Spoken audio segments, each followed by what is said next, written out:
ఉన్నారు. ఈ ప్రొటెక్షన్ పేరు మీద చిన్నగా ఫ్లేర్ అప్ అయ్యే అవకాశాలు ఉన్నాయి. అది మన భారతదేశం లాంటి దేశాలు ఎవరైతే ఇజ్రాయెల్ కి ఇరాన్ కి సన్నిహితంగా రెండు దేశాలకు ఉన్నారో వీళ్ళందరూ ట్రై చేసి శాంతికి ఒప్పందం తీసుకుని వచ్చే ప్రయత్నం చేయాలి. లేకపోతే ఏంటంటే ఎన్పిటి బయట నుంచి వస్తుంది, ఇరాన్ పార్లమెంట్ పాస్ చేస్తోంది అన్నది క్లియర్ కట్ ఇండికేషన్ వస్తుందని. అంటే ప్రస్తుతం ఉన్న రెజీమ్, ఇరాన్ లో ఉన్న రెజీమ్ అమెరికా మాటలు వినిపించుకునే పరిస్థితిలో లేదు. అమెరికా తన మాటలు వినిపించుకోకపోతే తప్పనిసరిగా యాక్షన్ తీసుకునే పరిస్థితిలో కూడా ఉంది. ఒకవేళ తీసుకోపోయినా గానీ ఇజ్రాయెల్ కి జీబియు బాంబ్స్ ఏవైతే 200 అడుగులు అంటే దాదాపు 60-70 మీటర్స్ అంటే ఈజీగా అర్థం చేసుకోవాలంటే 6-7 అంతస్తులు భూగర్భంలోకి వెళ్ళి పెనట్రేట్ చేయగలిగి డిస్ట్రాయ్ చేయగలిగిన బాంబ్స్ ఇప్పటి వరకు అమెరికా ఇవ్వంది ఇజ్రాయెల్ కి ఇచ్చే అవకాశం ఉంది. ఎప్పుడైతే ఇజ్రాయెల్ కి అవకాశం ఇస్తుందో, ఎక్స్పోర్ట్ చేస్తుందో, వెంటనే ఇజ్రాయెల్ మరుక్షణమే వాటిని వాడడం జరుగుతుంది. ఎస్పెషల్లీ న్యూక్లియర్ ఇన్స్టాలేషన్స్ మీద మెయిన్ ఫర్దో అండ్ నిమిట్స్ వీటిలో వాడడం జరుగుతుంది. దానివల్ల ఏంటంటే యుద్ధం ఫ్లేరప్ అయ్యే అవకాశాలు కూడా 45% కనీసం 50% అనుకోవాలి. మన విపరీతంగా G7 దేశాలు కానీ అలాగే రష్యా చైనాని తీసుకురాకుండా కొంచెం శాంతి కముఖం చేసి భారత్ ఇటువంటి దేశాలు, న్యూట్రల్ దేశాలు ఎంతో ప్రయత్నించాల్సిన అవసరం ఉంది. సో ఏం జరగబోతోంది? అమెరికా పెద్దన్న పాత్ర పోషిస్తోందా? సిచ్యువేషన్ రూమ్ లో ఏం జరగబోతోంది? రానున్న 24 గంటల్లో యుద్ధం ఆగిపోబోతోందా, లేదంటే ఈ యుద్ధం ఇంకా ఎక్కువ విస్తరణలోకి వెళ్ళిపోబోతోందా? చాలా అంశాలు ఇప్పటికే ప్రపంచవ్యాప్తంగా కూడా గ్లోబల్ బిజినెస్ లైన్ ఏదైతే ఉందో, సప్లై లైన్ ఏదైతే ఉందో ఆ లైన్ ఇప్పటికే ఎఫెక్ట్ అవుతున్నటువంటి పరిస్థితి కూడా కనిపిస్తోంది. జీవీఆర్ శాస్త్రి గారు నమస్తే అండి, గుడ్ ఈవినింగ్. సో ఎట్లా చూస్తున్నారు ఈ జరుగుతున్నటువంటి ఇజ్రాయెల్ ఇరాన్ మధ్యలో యుద్ధం? అఫ్ కోర్స్ కొద్ది రోజులుగా జరుగుతున్నటువంటి అంశమే. సో ఇక్కడ ఇందాక ఒక వివిరావు గారు ఒక మాట అన్నారు, మళ్ళీ రాజరిక వ్యవస్థ వస్తుందా, రాజా పెహ్లవీని తీసుకొచ్చేటువంటి అవకాశాలు ఏమైనా ఉన్నాయా? ఆయన అమెరికాలో ప్రస్తుతానికి రక్షణ పొందుతున్నారు. సో ఏం జరగబోతోంది? ఇది ఖొమేనీకి ఇజ్రాయెల్ కి మధ్య జరుగుతున్నటువంటి యుద్ధంగా చూడాలా? ఎట్లా చూస్తున్నారు? అంటే ఇప్పుడు వాళ్ళ పాలసీ, ఇప్పుడు Israel is extended country of USA, is an extension of USA. ఏంటంటే వాళ్ళు they established very clearly in they occupied the Gaza and west banks. They started making so much of settlement. It's a process. They are running a process, and they know for sure.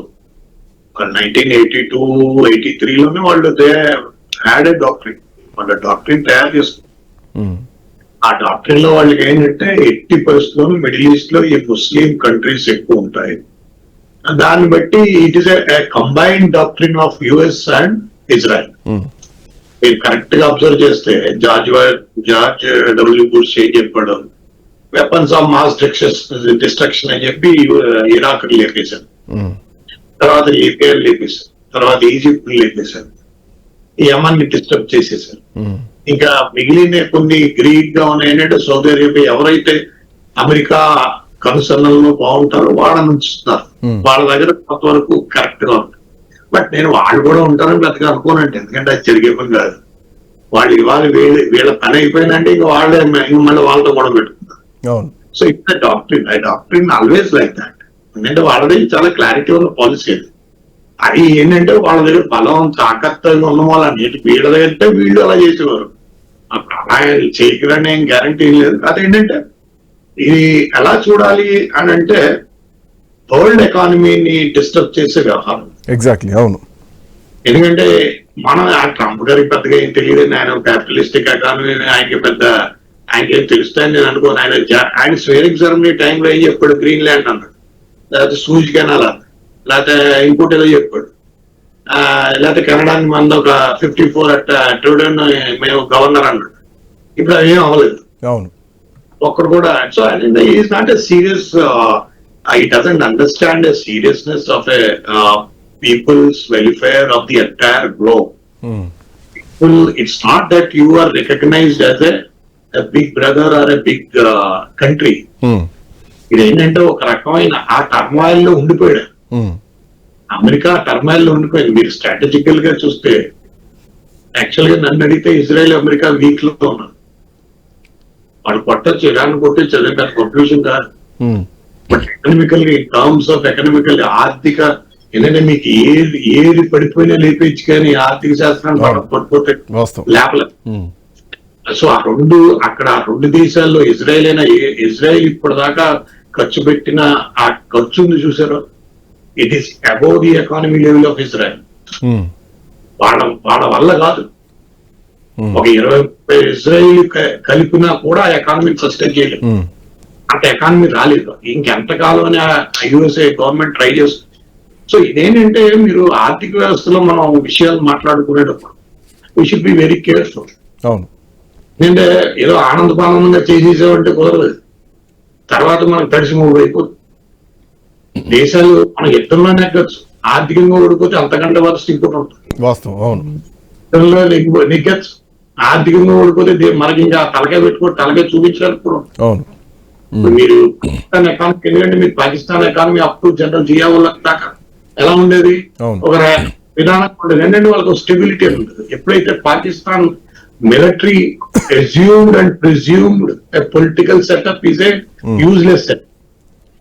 ఎప్పుడైతే ఆ conclusion వచ్చేసిందో వాళ్ళకి ఆర్థిక వ్యవస్థ మీద military వాళ్ళకి ఏంటంటే అంటే శాస్త్రి గారు, ఇక్కడ ఇంకొకటి మీరు పాకిస్తాన్ అంశాన్ని తీసుకొచ్చారు కాబట్టి ఇరాన్ ను ఆపాలి, ఇరాన్ ని కట్టడి చేయాలని న్యూక్లియర్ తయారు చేసేటువంటి అణుబాంబులు తయారు చేస్తున్నటువంటి క్రమంలో ఇరాన్ ని కట్టడి చేయడానికి పాకిస్తాన్ భూభాగాన్ని వాడుకునేటువంటి అవకాశం ఉంటుందా?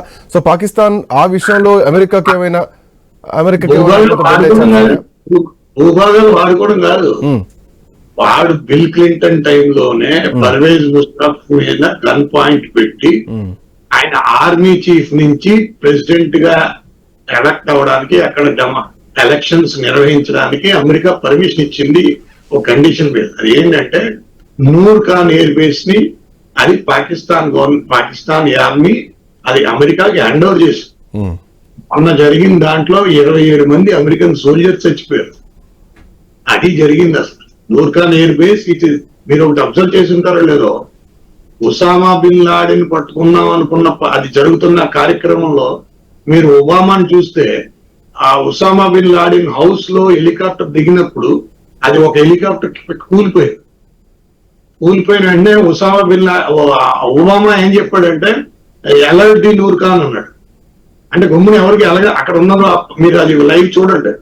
ఆయన అన్నాడు అన్నమాట, అది ఆపరేషన్ అవుతున్న టైంలో ఎప్పుడైతే ఆయన అబ్జర్వ్ చేశాడో హెలికాప్టర్ పడిపోవడం చూసి, కూలిపోవడం చూసి అలర్ట్ ది నూర్ ఖాన్ అన్నాడు. అంటే ఎవరికి అది అర్థం అవ్వలేదు. అలర్ట్ ది నూర్ ఖాన్ అంటే ఏంటంటే నూర్ ఖాన్ ఎయిర్ బేస్ చేయడమే. ఇప్పుడు నూర్ ఖాన్ ఎయిర్ బేస్ లో F-35, F-16 ఇవన్నీ వీళ్ళు ఉన్నాయి. అసలు ఉసామా బిన్ లాడెన్ పట్టుకున్నాడో పట్టుకోలేదు వీళ్ళకి తెలియదు. ఉసామా నాకున్న ఇన్ఫర్మేషన్ అయితే ఉసామా బిన్ లాడెన్ పాకిస్తాన్ లో అబుటాబాద్ లో వాళ్ళ ఫ్యామిలీని పట్టుకున్నారు. వాళ్ళు ఏంటంటే వాళ్ళ పెద్ద మ్యానిపులేటర్లు, అది అందరికీ తెలిసిందే.